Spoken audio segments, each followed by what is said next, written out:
رسالة خاصة من الفنانة ياسمين عبد العزيز للفنان أحمد العوضي تنشرها على حسابها على مواقع التواصل الاجتماعي.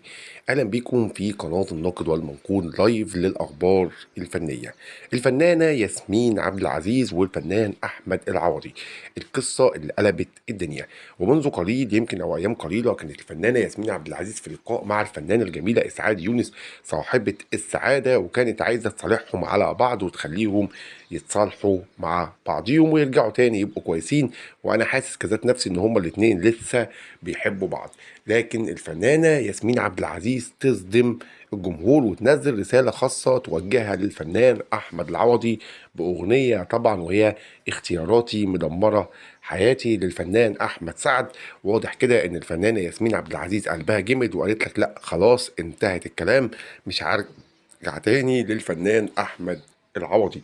الترند اللي قلب مواقع التواصل الاجتماعي والدنيا اتقلبت، اكتر اتنين اتجوزوا، اكتر اتنين الناس كلها بتعقب عليهم بعد جوازهم، هم اتطلقوا والناس بتعقب عليهم بعد طلاقهم، هم هيرجعوا لبعض ولا لا، والناس متابعه كل الاخبار بتاعتهم.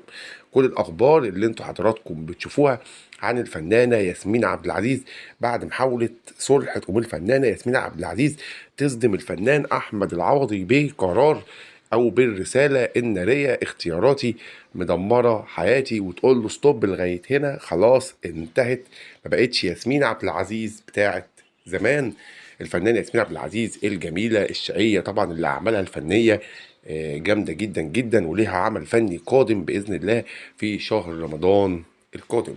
قناه الناقد والمنقود لايف للفن بشكر حضراتكم جدا جدا على حسن الاستماع والمشاهده، وباذن الله يكون لينا لقاء آخر مع حضراتكم. يا رب على حلقات الناقد والمنقود لايف تعجب حضراتكم وتكونوا مبسوطين وتكونوا عجبتم من الحلقات بتاعتنا. بشكركم جدا جدا على حسن الاستماع والمشاهدة، وشكرا والسلام عليكم ورحمة الله وبركاته.